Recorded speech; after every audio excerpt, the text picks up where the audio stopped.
जंगल में तेज तूफान आया हुआ था। कालू और सुंदरी कौवी का घर उस तूफान में उड़ गया था। कालू और सुंदरी कौवी पास वाले जंगल जाते हैं। वहाँ उन्हें पक्षियों से पता चलता है कि जिगरबाज किराए पर मकान देता है। फिर कालू सुंदरी से कहता है, सुंदरी, हम एक घर किराए पर ले लेते हैं। ये जंगल बहुत ही सुंदर है। गर्मी की छुट्टियां बिताकर ही वापस अपने जंगल में जाएंगे। हम लोग उसके बाद सोचेंगे कि कैसे हमें अपना घर बनाना है।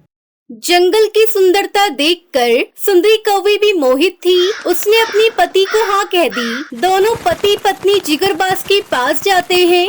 बाज भैया, मुझे एक घर किराए पर चाहिए। हम दूसरे जंगल से आए हैं। हमारा घर तूफान में उड़ गया है। हम मुसीबत के मारे हैं। आपको ज्यादा किराया नहीं दे सकते, इसलिए कम कीमत पर हमें कोई घर बताइए। ये सुनकर जिगरबाज उनसे कहता है, एक घर खाली पड़ा है मेरे पास, चाहो तो तुम दोनों ले सकते। चलो मैं चलकर दिखा देता हूँ उस घर को, खुद देख लेना पसंद आता है या नहीं। वो घोंसला बहुत ही ज्यादा खराब था। उसकी हालत अच्छी नहीं थी। वो जगह जगह से टूट रहा था। ये देखकर कालू जिगरबाज से कहता है, ये घर तो टूटा फूटा और बहुत पुराना है, लेकिन हम रह लेंगे। हमें ये घर पसंद है। तो फिर ठीक है, इस घर का किराया मैं 20 दाने लूंगा।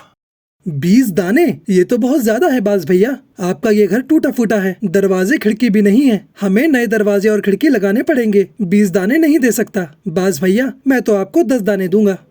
नहीं कालू, मैं तो 20 दाने ही लूंगा। तुम्हें घर किराए पर चाहिए या नहीं? सुबह सुबह पता नहीं कहाँ से आ जाते हैं। जल्दी बोलो, नहीं तो मैं चलता हूँ। मेरा ज्यादा समय बर्बाद मत करो। ठीक है बाज भैया, हमें किराया मंजूर है। ये लो एडवांस के 10 दाने। किराया लेकर जिगरबाज वहाँ से चला जाता है। तभी सुंदरी कौवी अपने पति कालू से कहती है, मैं नहीं रहूंगी ऐसे घर में। ये घर भी कोई घर है? टूटा फूटा, बिल्कुल कबाड़ खाना है, कबाड़ खाना। समझा करो सुंदरी, समझा करो। सुबह से भटक रहे हैं, तब कहीं जाकर ये घर मिला है। अब इतने भी नखरे मत दिखाओ। चलो घर के अंदर चलो, अभी इस घर की साफ सफाई भी बाकी है। अगले दिन सुंदरी कौवी की मुलाकात उसकी पड़ोसन टुनटुनी चिड़िया से होती है। मेरा नाम सुंदरी है। मैं और मेरे पति कालू कल ही यहाँ शिफ्ट हुए हैं। आपका घर बहुत ही सुंदर है चिड़िया बहन। सुंदरी बहन, ये घर मेरा नहीं, ये घर तो भैया जिगरबाज का है। मैं यहाँ अपनी बेटी सुनहरी और बेटे गोलू के साथ रहती हूँ। अच्छा, तुम्हारा पति कहाँ है? सुंदरी बहन, वो अब इस दुनिया में नहीं रहे। पिछले साल की बाढ़ में वो बह गए थे। हमारा घर भी बह गया था। तभी से मैं अपने बच्चों के साथ यहाँ किराए पर रह रही हूँ। अच्छा चिड़िया, ये तो बताओ कितना किराया देती हो तुम इस घर का? सुंदरी बहन, मुझसे जिगर भैया बस 5 ही दाने लेते हैं। ये सुनकर तो सुंदरी कौवी चिढ़ जाती है। अच्छा, तुमसे बस किराए के 5 दाने, वो भी सुंदर घर के? मनहूस जिगरबाज हमसे टूटे फूटे घर के 20 दाने लेता है। ये कहकर सुंदरी कौवी भागी भागी नदी पर जाती है, जहाँ कालू को वो ताजी हवा का आनंद ले रहा था। अरे कालू, हम लुट गए, बर्बाद हो गए। वो मनहूस जिगरबाज हमसे 20 दाने लेता है, वो भी टूटे फूटे घर के। और हमारी पड़ोसन टुनटुनी चिड़िया से वो बस 5 दाने लेता है। उसका इतना सुंदर घर है। आने दो सुंदरी उस डाकूबाज को। उसे किराए का 1 दाना नहीं दूंगा। मेरा नाम भी कालू है, कालू। ऐसा चक्कर चलाऊंगा, वो जिगरबाज खुद से उस टुनटुनी चिड़िया को अपने घर से बाहर निकाल फेंकेगा। फिर हम दोनों उस सुंदर से घर में रहेंगे। बस थोड़ा सब्र कर लो सुंदरी, फिर वह घर हमारा होगा। समय गुजरने लगा। 1 महीना जल्दी गुजर गया। जिगरबाज घर का किराया लेने कालू के पास आया। चलो चलो कालू, जल्दी से घर का आधा किराया 10 दाने निकालो। मुझे और भी जगह जाना है। किराया? कैसा किराया जिगर भैया? हम कोई किराया नहीं देने वाले। वो टुनटुनी चिड़िया तुम्हारी क्या लगती है? उसके सुंदर घर का किराया बस 5 दाने। कालू, तुम्हें पता नहीं वो चिड़िया कितनी मुसीबत में थी जब मेरे पास आई थी, गोद में अपने छोटे छोटे बच्चों को लेकर। उसके पति की मौत भी हो चुकी थी। मुझे उस पर तरस आ गया। अगर तुम्हें रहना है तो किराए के 20 दाने ही देने पड़ेंगे। अभी तो मैं जा रहा हूँ। किराए के दाने कल तैयार रखना, मैं फिर से आऊँगा। ये कहकर जिगरबाज वहाँ से चला जाता है। सोच लिया कालू, सोच लिया कैसे उस टुनटुनी चिड़िया को उस घर से बेघर करना है। फिर हम दोनों मजे से उस घर में रहेंगे। जब टुनटुनी अपने बच्चों के साथ भोजन लेने गई थी, सुंदरी कौवी ने उसके घर में आग लगा दी। उधर कालू को वो जिगरबाज को लेकर वहाँ आ गया। जिगर भैया ये देखो, उस चिड़िया ने आपके घर का क्या हाल कर दिया। घर में लालटेन जलता छोड़कर चली गई और आपका घर जल गया।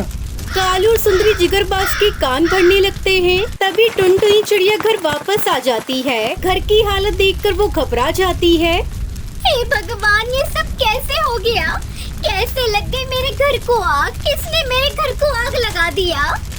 खुद ही लालटेन जलता छोड़कर भोजन लेने चली गई और हमसे पूछ रही हो कैसे घर जल गया। टुनटुनी, तुम बहुत ही बेपरवाह हो। अब तुम्हें मैं अपना घर नहीं दे सकता, तुम यहाँ से जा सकती हो। जिगर भैया, बच्चों को लेकर कहाँ जाऊंगी? मुझ पर रहम करो।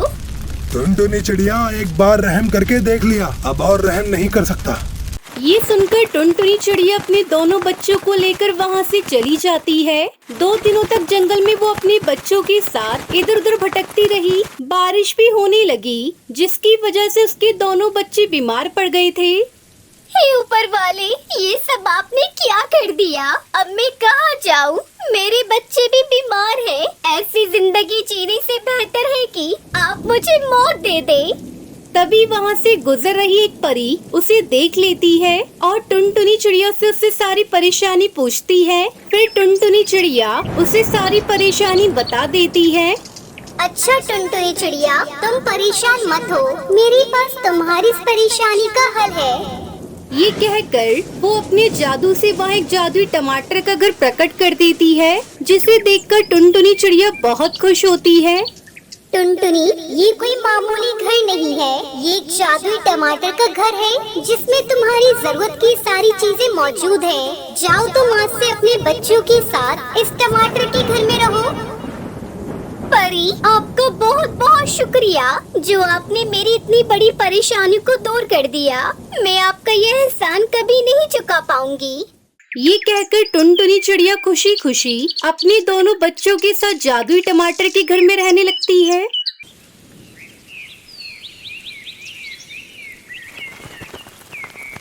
रामपुर के जंगल में तेज बारिश हो रही थी। पक्षियों के घरों में रखे दाने खत्म हो चले थे। मम्मा, मैं ये सूखे दाने नहीं खाऊंगा। जब से बारिश हो रही है आप सूखे दाने दे रही हो हमें खाने के लिए। गोलू, जिद मत करो, बस थोड़ी ही दाने बचे हैं। तुम दोनों भाई बहन आधा आधा बांट कर खा लो। अगर बारिश नहीं रुकी तो कल से ये भी खाने को नहीं मिलेगा। उधर कालू सुंदरी कौवी भूख से बेहाल थे।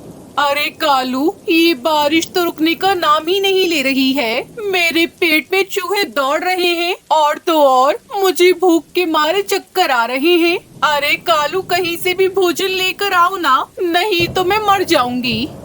मर ही जाओ, तुमसे मेरा पीछा तो छूटेगा, फिर मैं दूसरी शादी करूंगा। कालू, तुमने मुझसे कुछ कहा क्या? नहीं सुंदरी, मेरे दांत बज रहे हैं, बारिश की वजह से ठंड लग रही है। वहीं टुनटुनी के दोनों बच्चों में लड़ाई हो रही थी। मम्मा देखो ना, ये सुनहरी सारा दाना खा गई और मुझे भूख लगी है। मम्मा सुनहरी, तुम बहुत शरारती हो गई हो। सारा दाना अकेले ही खा लिया। इतनी तेज बारिश में मैं कहाँ जाऊंगी भोजन लेने के लिए? गोलू, तू रो मत, मैं कालू भैया से थोड़ा भोजन मांग कर लाती हूँ। ये कहकर टुनटुनी चिड़िया भोजन लेने के लिए कालू कौवे के घर जाती है। कालू भैया, अरे ओ कालू भैया, मुझे थोड़ा भोजन दे दे, मेरे बच्चे भूखे हैं। इस बारिश में मैं कहाँ जाऊंगी? आप मेरी सहायता करें। अरे टुनटुनी चिड़िया, कहाँ से दूं तुम्हें भोजन? मेरे घर में भी भोजन खत्म हो गया है, फिर मैं तुम्हें कहाँ से दूं? हम भी भूखे बैठे हैं। अच्छा कालू भैया, ठीक है, मैं भोजन की तलाश में जा रही हूँ। बच्चों को कैसे भूखा रखूँ? आपको मेरे साथ चलना ही तो चले, हम दोनों मिलकर भोजन को तलाश करेंगे। हाँ टुनटुनी चिड़िया, खाना तो पड़ेगा ही। सुंदरी कौवी भूख से तड़प रही है, उसे भी खाना लाकर देना है। चलो, मैं तुम्हारे साथ चलता हूँ। टुनटुनी चिड़िया कालू कौवा तेज बारिश में निकल पड़ते हैं भोजन की तलाश में। तभी टुनटुनी चिड़िया को एक पेड़ के नीचे लाल पोटली दिखाई देती है और वो वहाँ रुक जाती है। अरे कालू भैया रुकिए, वो देखें, वहाँ एक पोटली पड़ी है, जरा देखें तो सही उसमें क्या है। हाँ खोलो खोलो, टुनटुनी चिड़िया देखो तो इसके अंदर क्या है। ये सुनकर टुनटुनी चिड़िया उस पोटली को खोलकर देखती है तो उसमें बहुत सारे चावल थे। ये देखकर वो खुश हो जाती है। अरे कालू भैया, इसके अंदर तो चावल है। हे ऊपर वाले, तेरा लाख लाख शुक्र है। अब हम इस चावल को खाकर अपनी भूख मिटा सकते हैं। सुनो कालू भैया, हम दोनों इस चावल को आधा आधा बांट लेंगे। हाँ टुनटुनी बहन, बारिश बहुत तेज है, जल्दी से कहीं छुपने की जगह देखते हैं, नहीं तो सारा भोजन भीग जाएगा। कालू कौवे के मन में तो लालच आ जाता है। वो तो चाहता था कि किसी तरह टुनटुनी चिड़िया से वो सारा भोजन लेकर खुद ही अपने घर चला जाए और टुनटुनी चिड़िया को अकेला इस बारिश में छोड़ दे। तभी उसे एक आइडिया आता है। अरे वो देखो चिड़िया, वहाँ एक घर नजर आ रहा है, वहीं चलते हैं हम दोनों। जब तक बारिश नहीं रुकती हम वहाँ इंतजार करेंगे।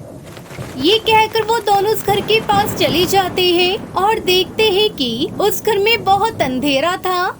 अरे बाप रे टुनटुनी, इस घर के अंदर कितना अंधेरा है। टुनटुनी चिड़िया, पहले आप अंदर जाएं, फिर मैं जाऊंगा।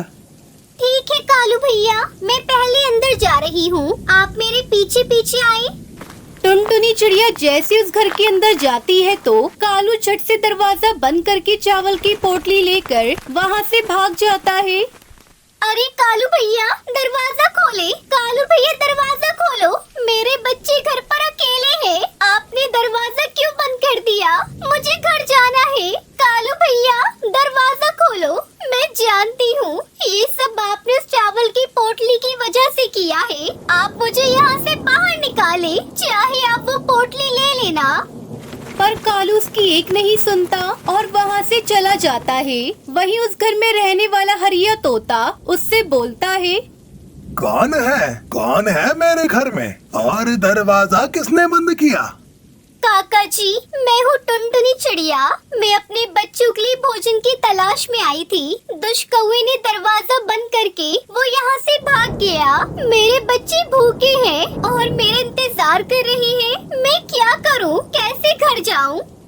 चिड़िया, तुम चिंता मत करो, ये दरवाजा बाहर से बंद है, मैं भी इसे नहीं खोल सकता। लेकिन थोड़ी देर के बाद मेरा बेटा आने वाला है, वो बाहर गया है, उसी ने दरवाजा खुला छोड़ रखा था। जब तक मेरा बेटा आता है तुम ये बांस के पकौड़े खाओ। मेरे बेटे को बांस के पकौड़े बहुत ही पसंद है, मैं उसी के लिए ये बांस के पकौड़े बना रहा था।